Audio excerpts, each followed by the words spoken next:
오늘 본문 말씀을 중심으로 약속을 믿는 믿음, 이런 제목으로 말씀을 전하도록 하겠습니다. 여러분, 오늘 본문 바로 직전 6장 마지막 절을 보시면 스데반이 얼굴이 어떻다고 그렇게 돼 있죠? 천사의 얼굴과 같더라. 여러분, 사람의 얼굴이 천사와 같은 얼굴은 어떤 얼굴일까요? 옆에 분 한번 보실까요? 네, 천사 같으세요? 네, 천사와 같은 얼굴로 세상을 살아가면 정말 다르게 느껴질 겁니다. 자, 이 천사의 얼굴을 했던 스데반, 근데 마지막은 어떻게 된다고요? 순교합니다. 죽음으로 끝을 맺어요. 근데 그의 죽음은 우연이 아니라 하나님의 나라를 여는 문으로 작동을 합니다. 여러분, 우리가 지난 시간 살펴본 것처럼 스데반은 지혜와 성령이 충만했고요, 믿음과 권능이 아주 충만했던 사람. 그래서 신앙과 인격, 말과 행동이 일치되는 그야말로 우리가 꿈꾸는 완벽한 사람 아니겠습니까? 그리고 이 예루살렘 교회 안에 7 집사로 선택이 됐잖아요. 그러니까 탁월한 행정력도 가지고 있었는데 거기에 플러스 영성까지 뛰어난 사람. 그러니까 이런 완벽에 가까운 인물이 이 예루살렘 교회에 계속해서 있었다면 훨씬 더 큰 영향력이 있을 것 같죠. 근데 어떻게 되죠? 순교의 꽃이 됩니다. 자, 그가 가장 혹독한 순간 위증 재판의 법정에서 자신의 생명을 아끼지 않고 말씀을 전합니다. 오늘 말씀은 스데반의 설교의 내용입니다. 근데 이 한편의 설교는 교회사의 물줄기를 바꾸고 스데반은 그 순교의 피로 새 시대를 열게 되는 첫 순교자가 됩니다. 그러니까 여러분, 오늘 그의 설교에서 시작된 이야기의 첫 제목, 아브라함의 이야기인데요, 믿음의 조상 아브라함의 이야기를 통해서 하나님이 주시는 음성으로 하나님 안에서 우리의 삶이 새로워지는 은혜가 있기를 주님의 이름으로 축복합니다. 자, 근데 여러분, 이 스데반의 설교의 특징이 있어요. 뭐냐 하면 예수님을 증거하는 사람이잖아요. 스데반은 예수를 믿고 회개하고 하나님의 자녀가 되십시오, 이런 이야기를 하는데 스데반의 설교를 쭉 여러분 살펴보시면 예수님에 대한 이야기를 직접 언급을 하지 않습니다. 오히려 구약 전체를 요약을 하고 그리고 나서 이 듣는 사람들에게 접촉점을 삼습니다. 그래서 첫 시작이 누구예요? 아브라함, 그리고 요셉, 모세, 다윗, 그리고 성전, 뭐 이런 이야기까지. 그래서 유대인들이 가장 관심 있게 생각하는 인물들, 여러분, 아브라함은 뗄래야 뗄 수 없는 사람이잖아요. 민족의 시초, 시작이니까. 그러니까 이 아브라함부터 해서 족장시대, 그리고 모세, 다윗, 그리고 성전이 지어지고 율법의 이야기들을 쭉 합니다. 그래서 스데반은 이러한 유대인들의 자랑인 인물과 그리고 사상을 통해서 복음의 핵심 진리를 탁 이야기를 해주는 거죠. 자, 여러분, 이처럼 구약 이야기로 시작하는 이유가 뭘까요? 구약의 이야기로 접촉점을 삼기 위해서입니다. 자, 지금 스데반의 설교를 듣고 있는 사람은 누구냐면 자신을 거짓 증인으로 삼고 또 공회원들이 그 앞에 딱 있습니다. 그래서 가장 존경하는 인물이 누구냐라고 물어볼 때 두말할 필요도 없이 아브라함입니다. 그래서 이 스데반은 설교의 시작을 아브라함으로 시작하고 있는 거예요. 그래서 여러분, 이렇게 생각하시면 참 좋을 것 같아요. 복음은 언제나 복음을 증거하기 위해서는 만남의 접촉점이 있어야 될 거 아니에요. 그래서 이 접촉점을 통해서 마음을 열 수 있도록 지금 스데반은 아브라함 이야기로 설교를 시작하고 있는 거죠. 그래서 스데반은 한 가지를 집요할 정도로 계속 파고듭니다. 그게 뭐냐? 바로 하나님은 언제나 약속을 따라 일하신다는 사실입니다. 여러분, 믿으십니까? 하나님은 약속을 따라 일하십니다. 하나님이 약속하시면 그 약속을 그대로 이루어 나가시는 거죠. 믿음의 본질이 바로 여기 있습니다. 보이지 않는 하나님의 약속을 따라 움직이는 거죠. 자, 그래서 오늘 말씀을 통해서 3가지 여러분과 함께 말씀을 보고 같이 기도의 제목을 삼고자 하는데, 첫 번째는 무엇이냐면 하나님을 만나는 것이 인생의 가장 중요한 사건이라는 겁니다. 여러분 믿으십니까? 자, 여러분 2절 말씀 한번 같이 읽어볼까요? 시작. 스데반이 이르되 여러분 부영들이여 들으소서. 우리 조상 아브라함이 하란에 있기 전 메소포타미아 있을 때에 영광의 하나님이 그에게 보여. 자, 여러분 스데반의 설교가 이렇게 딱 시작을 해요. 아브라함의 믿음의 여정을 시작하게 된 결정적인 이유가 뭐냐? 바로 하나님과의 만남이라는 거예요. 그가 하나님을 만났기 때문에 그가 믿음의 조상이 될 수 있었다는 겁니다. 아브라함의 이야기는 창세기 11장부터 25장까지 기록이 되어 있습니다. 근데 그가 믿음의 조상으로 만든 사건은 딱 한 가지예요. 그게 뭐냐? 하나님이 그를 찾아오셨다는 거예요. 아브라함이 어디 있었습니까? 갈대아 우르의 아버지와 함께 삶을 살아가고 있었습니다. 근데 하나님이 그에게 찾아오셨어요. 아브라함은 하나님을 찾을 마음도 없었는데 하나님이 그를 찾아가 주신 거죠. 사랑하는 성도 여러분, 우리의 인생을 한번 돌아보면서 수많은 일들이 있잖아요. 수많은 만남이 있었는데 그 가운데 가장 결정적인 만남은 어떤 것이라고 생각하십니까? 어떤 분은 난 선생님을 너무 잘 만났어요. 그 선생님이 내가 삶을 살아가는 중요한 지침을 주셨습니다.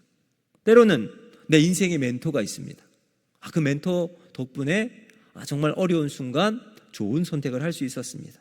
아니면 내 인생의 동반자인 배우자를 만났다. 그것이 내 삶을 바꿀 수 있어요. 그러나 가장 결정적인 사건은 하나님을 만난 사건인 줄로 믿습니다. 스데반은 하나님이 아브라함을 찾아오셨다라고 말하고 있습니다. 이게 바로 만남이잖아요.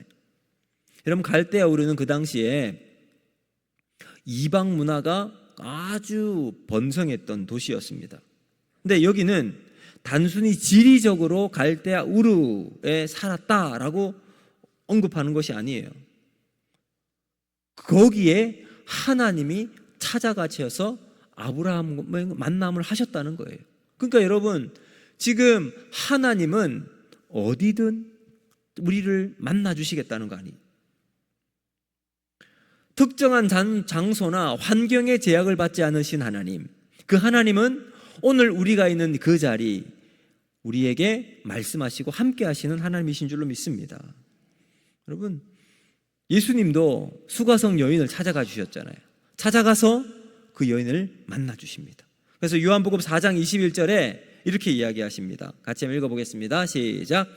예수께서 이르시되 여자여 내 말을 믿으라. 이 산에서도 말고 예루살렘에서도 말고 너희가 아버지께 예배할 때가 이르리라. 아멘. 자, 이 무슨 말일까요?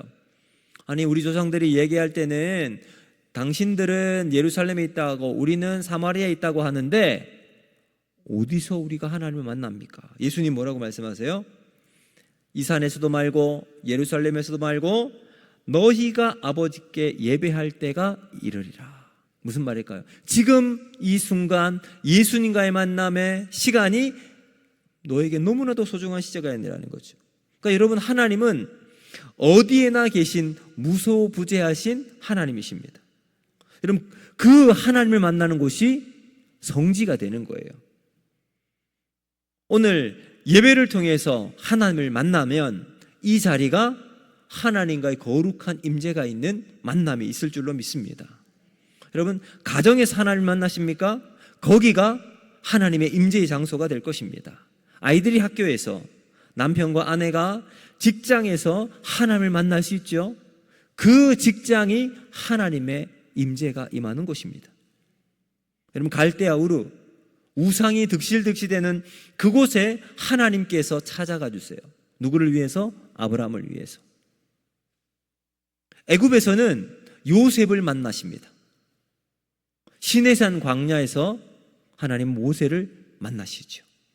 그리고 오늘 여러분의 이 자리 하나님을 만나는 그러한 믿음의 임재, 하나님의 성지가 여러분의 삶 속에 나타나기를 주님의 이름으로 축복합니다. 두 번째, 하나님의 부르심에는 떠남과 순종이 필요하다는 겁니다. 자, 여러분 앞서 제가 이렇게 말씀드렸어요. 우리가 하나님을 만나는 곳이 곧 성지예요. 거룩한 곳이 됩니다. 하나님이 임재할 수 있는 그곳이 거룩한 곳이 돼요. 자, 그러면 그곳이 항상 그곳에 있어야 될 거 아니에요. 우리가 머무는 곳이 점점 확장되어져 나가는 거예요. 하나님의 임재의 터를 넓혀 나가는 것이 우리의 사명이에요. 이게 뭘까요? 복음을 전하는 거예요. 내가 있는 그 자리에 하나님이 머무시고 하나님의 역사하시는 삶의 터전으로 만들어 나가는 것, 이것이 우리의 사명인 줄로 믿습니다. 여러분, 지금 이 초대교회에 지금 어디에서 하나님의 역사와 모든 일들이 일어나고 있나요? 예루살렘이에요. 근데 예수님께서 승천하시면서 뭐라고 말씀하시죠? 네, 온 예루살렘과 온 유대와 사마리아와 땅끝까지 이르러 내 증인이 되리라 라고 했잖아요. 근데 이스라엘 백성은 지금, 제자들은 어디에 있습니까? 예루살렘, 거기에 꼭 머물러 있습니다. 자, 지금 하나님은 아브라함에게도 이 이야기를 지적하고 있습니다. 우리 3절 4절 말씀을 같이 한번 읽어볼까요? 시작. 이르시되 내 고향과 친척을 떠나 내가 내게 보일 땅으로 가라 하시니 아브라함이 갈대아 사람의 땅을 떠나 하란에 거하다가 그의 아버지가 죽음에 하나님이 그를 거기서 너희 지금 사는 이 땅으로 옮기셨느니라. 아멘. 여러분, 아브라함도 갈대아 우르를 떠나서 하란으로 아버지와 함께 이동을 합니다. 가요. 근데 하란에서 더 이상 이동하지 않고 탁 정착해 버립니다. 언제까지? 그의 아버지가 죽을 때까지. 그러니까 여러분, 이 아브라함에게 하란은 제2의 고향이라고 할 수 있겠죠. 익숙합니다. 안정적이고, 그리고 뭐든지 통용할 수 있는 이런 이제 삶의 노하우가 있는 곳입니다. 네? 어떻게 하세요? 또 하나님은 그곳을 떠나라 라고 말씀하세요. 그러니까 여러분이 하란은 어떤 곳인가? 신앙의 멈춤, 정체가 있는 곳이 바로 하란이라는 겁니다. 그래서 하나님은 그런 아브라함을 다시 불러서 지금 너희가 사는 가나안 땅, 그곳으로 하나님이 옮기셨다라고 이야기하고 있습니다. 사랑하는 성도 여러분, 신앙의 여정은 단번에 전진하는 직선의 인생이 아니잖아요. 내가 한번 믿음을 가지고 하나님의 은혜를 받고 믿음에 그냥 쭉 한 길 쭉 나가지던가요? 잘 안 지잖아요. 그렇게 잘 안 됩니다. 굴곡이 있어요. 이렇게. 내가 믿음의 상승기가 있는가 하면 어떨 때는 침체기가 있어요. 때로는 멈춤, 지체, 방황도 있지만, 근데 중요한 건 뭘까요? 그럼에도 불구하고 하나님은 끝까지 우리를 포기하지 않으신다는 사실입니다. 아브라함도 그렇잖아요. 갈대아 우르에 부르시고 하란에 지체하고 있을 때 다시 그를 부르세요. 그리고 가나안으로 인도하시죠. 그러므로 하나님은 우리의 믿음의 여정이 멈춰 있을 때에도 결국은 하나님께서 우리가 가야 할 그곳으로 인도해 주신 하나님이시라는 겁니다. 자, 여기서 우리는 초대교회와 연결을 시켜 볼 수 있습니다. 지금 이 초대교회 성도들은 예루살렘이라고 하는 지역적인 한계를 벗어나지 못해요. 왜냐하면 거기서 예수님이 승천하시고 오순절 성령의 역사가 일어나고 그것 가운데 사람들이 막 3,000명, 5,000명 엄청난 부흥이 날마다 시간이 지나가면 갈수록 엄청난 부흥을 하고 있거든요. 그냥 예루살렘에 머물고 있습니다. 그런데 어떤 일이 일어납니까? 이 스데반의 죽음을 통해서 복음은 흩어지기 시작하죠. 하나님의 부르심은 멈춤이 아니라 늘 더 넓은 땅을 향해 나갈 수 있도록 하신다는 겁니다. 근데 여러분, 우리가 지체하는 이유가 뭘까요? 멈춰 있고 정체되는 이유가 뭘까요? 편하기 때문에 그렇겠죠. 내가 있는 이 자리가 익숙하기 때문에 그렇습니다. 여러분, 아마 이제 구역 모임을 하게 되면 한 오랫동안 이제 구역 보면, 목사님, 우리는 구역 식구가 벌써 20년 동안 한 구역 했습니다. 우리는 막 다 알아요. 이렇게 얘기하시는 분들 있어요. 그렇죠? 좋아요, 여러분. 그런데 거기만 만족하면 안 되는 거예요. 넓혀지고 넓어져야 여러분 그 가운데 새로운 만남을 통해서 우리가 다시 한번 도전할 수 있고 하나님 앞에 우리의 믿음을 다시 한번 확인할 수 있게 됩니다. 있는 이곳이 익숙하고 편할 수 있지만 우리는 또 다른 곳으로, 여러분, 우리 구역이 또 바뀌게 되는 것도 있고 또 내가 알고 있는 사람을 넘어서 또 다른 사람을 향한 예수님의 복음을 증거하는 삶을 살아가야 한다는 겁니다. 여러분 한번 생각해 보세요. 한국교회의 부흥이 언제 일어났을까요? 한국교회는 나라가 힘들고 불확실한 시기가 있을 때 교회가 부흥했습니다. 일제의 압박 보세요. 그때 여러분 막 사람을 잡아 옥에 가두기도 하고 죽임을 당하기도 했잖아요. 여러분 6.25 때 저 핍박이 얼마나 심했습니까? 그런데 그때 놀라운 폭발적인 교회의 성장이 일어났습니다. 부흥의 모체는 고난과 어려움 속에서 일어났다는 거죠. 여러분 아브라함의 아버지가 죽을 때, 데라가 죽고 났을 때 아브라함은 비로소 그 자리를 옮겨 하나님이 약속하신 가나안으로 이동하게 돼요. 그럼 그것이 새로운 부흥의 모체가 된다는 겁니다. 우리도 마찬가지예요. 익숙함을 벗어나서 하나님이 우리에게 원하시는 복음의 마음으로 우리의 삶을 살아가는 저와 여러분이 되기를 주님으로 축복합니다. 세 번째는 뭐냐면 믿음은 눈에 보이지 않는 약속을 붙드는 것과 같다라는 겁니다. 자, 여러분 한번 생각해 보세요. 하나님의 약속을 아브라함을 통해서 스데반이 이야기를 하고 있잖아요. 그런데 이 하나님의 약속이 우리가 이해하기가 쉽지가 않습니다. 스데반은 아브라함에게 하나님이 땅을 주시겠다고 약속을 했는데 아브라함이 그 땅을 언제 받습니까? 또 그 땅을 받기 위해서 수많은 자녀도 주시겠다고 했는데 자녀를 언제 받습니까? 오늘 5절 한번 보세요. 5절 보시면 5절 같이 한번 읽어볼까요? 시작. 그러나 여기서 발붙일 만한 땅도 유업으로 주지 아니하시고 다만 이 땅을 아직 자식도 없는 그와 그 후손에게 소유로 주신다고 약속하셨으며. 보세요 여러분, 가나안 땅에 갔는데 발붙일 만한 땅도 얻지 못했대요. 근데 하나님이 약속하셨어요. 네가 밟는 모든 땅을 너에게 주리라. 네 자손을 하늘의 별과 같이 주리라. 근데 이루어진 게 있습니까? 하나도 없어요. 게다가 이제 그 후손이 있을 텐데 그 후손이 400년 동안 종살이를 할 것이다 라고 이야기합니다. 여러분 이 약속의 말씀을 들었을 때 이해가 됩니까? 아직 아무것도 손에 잡히는 거 없고 자손도 없고 혹 자손이 있다 할지라도 400년 동안 저 남의 나라 고난을 받고 핍박을 받아서 400년 동안 종살이를 할 것이다. 이해할 수 없는 말씀이잖아요. 그런데 아브라함은 그 하나님의 약속을 말씀을 믿었습니다.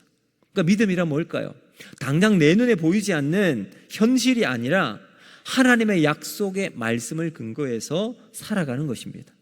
그래서 히브리서 11장 1절은 우리가 이렇게 이야기하죠. 같이 한번 읽어볼까요? 시작. 믿음은 바라는 것들의 실상이요 보이지 않는 것들의 증거니. 아멘. 자, 그러니까 여러분 하나님의 일의 특징이 뭐냐 하면 보이지 않는 약속부터 시작한다는 거예요.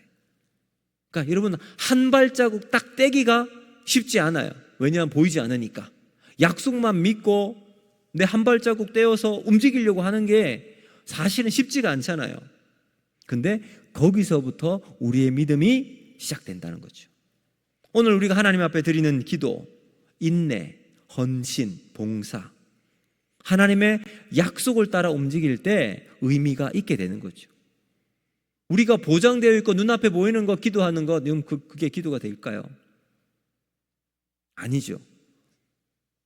그러므로 여러분 우리의 믿음은 언제나 하나님의 약속, 그 약속에서 찾아야 한다는 겁니다. 여러분 그래서 아브라함은 할례라는 언약의 약속을 받았습니다. 그렇죠 여러분? 자신도 할례를 받고 이삭도 할례를 받았습니다. 여러분 할례의 뜻이 뭐냐면 원래는 cut off, 자르다는 거, 자르는 거. 자르는 의미가 여기 할례에 있습니다. 뭘 잘라야 할까요? 나의 욕심, 나의 자아, 이걸 다 끊어내고 오직 하나님 말씀에 순종하겠다는 고백이 바로 여러분 할례예요. 끊어버리는 거예요. 내 안에 있는 것을 끊어버리는 것. 자, 오늘날로 말하면 이게 세례잖아요. 여러분, 세례는 원래 의미는 물속에 다 잠기는 거잖아요. 물에 들어가서 살아서 숨 쉴 수 있는 사람은 아무도 없을 거죠. 물속에 들어가는 것 자체가 죽음을 의미하니까. 그러니까 할례와 세례는 이런 의미에서 같은 뜻을 가지고 있습니다. 그러니까 여러분, 믿음은 단순하게 좋은 말을 믿는 것이 아니라 나 자신을 자르고 하나님의 약속에 내 삶을 맡기는 결단에 있다라는 거죠. 아브라함은 할례를 받은 이후 이삭을 약속으로 받게 되었잖아요. 여러분, 이게 하나님의 약속에 근거한 아브라함의 신실한 믿음이었습니다. 여러분, 우리도 인생을 살아가다 보면 힘든 일이 참 많습니다. 불가능해 보이는 일들이 너무나도 많아 보입니다. 지금 우리 사회는 문제투성이, 또 우리 교회에도 여러 가지 눈에 보이고 보이지 않는 문제들이 산적해 있습니다. 근데 이때 우리는 무엇을 해야 될까요? 하나님의 약속의 말씀을 믿고 나아가는 거예요. 하나님의 약속의 말씀을 믿고 한 발자국 걸어가는 거죠. 그래서 우리는 하나님을 구해야 합니다. 하나님을 만나야 합니다. 하나님 말씀으로 돌아가야 합니다. 말씀에 답이 있기 때문에 그렇습니다. 그럼 우리는 오늘 기도하면서 말씀을 받고 기도하는 우리 모두가 되기를 주님의 이름으로 축복합니다. 이 말씀을 맺도록 하겠습니다. 여러분, 18세기의 무신론자였던 볼테르라는 사상가가 있습니다.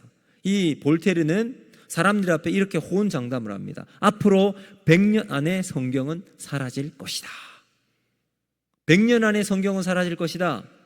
그런데 놀라운 것은 그렇게 말했던 볼테르의 집이 25년 후에 프랑스 성서공회가 자리가 되었다는 겁니다.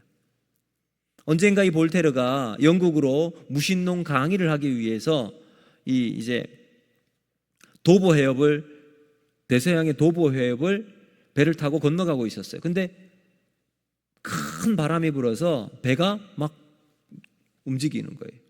풍랑 때문에 거의 뒤집히기 직전이었습니다. 그때 이 볼테르는 두려움에 사로잡혀서 가판 위에서 이렇게 고백합니다. 하나님 좀 살려주십시오.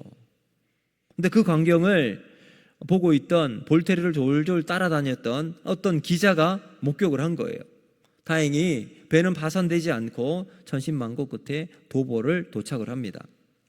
그리고 예정대로 런던에 가서 이제 강의를 했어요. 근데 다음 날 신문에 다음과 같은 기사가 났대요. 볼테르의 무신론은 바다에서는 약하고 육지에서는 강하다. 무슨 말인지 알겠죠? 바다 위에서는 여러분 자기가 막 위험 속에 배가 침몰하기 직전에는 하나님 좀 살려주세요 했는데 육지에 가서는 무신론을 막 주장을 했으니까요. 자, 근데 이 볼테르가 마지막 죽음을 앞두고 병들어서 죽게 되었는데 의사에게 막 하소연을 해요. 만약 나에게 6개월의 생명만 더 준다면 내 재산의 절반을 주겠습니다. 근데 그 죽음을 어떻게 막을 수가 있겠습니까? 그는 결국 불안에 떨면서 죽어가며 이렇게 고백합니다. 나는 지옥으로 가노라. 근데 여러분, 동시대를 살았던 존 웨슬리는 하나님의 은혜를 받고 깊은 회심을 합니다. 그리고 그도 죽음 앞에 이런 고백을 하죠. 인생에서 가장 행복했던 것은 하나님이 우리와 함께 계시는 것이었습니다. 사랑하는 성도 여러분, 믿음은 보이지 않는 것을 향해 나아가는 용기입니다.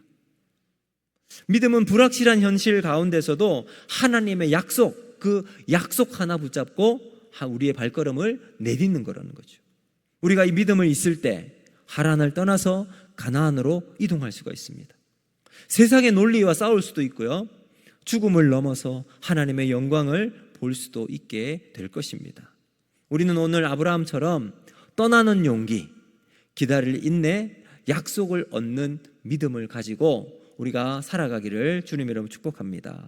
여러분, 그리고 스데반처럼 그 말씀 앞에 담대하게 서서 죽음조차 두려워하지 않는 천국 백성으로 살아가는 우리가 되기를 축복합니다. 여러분, 하나님을 믿는 믿음 안에서 오늘 하나님의 약속을 따라 오늘 하루 또 주어진 하루하루를 성실하게 기쁨과 감사함으로 살아가는 우리 모두가 되기를 주님의 이름으로 축복합니다. 오늘 이 말씀을 기억하면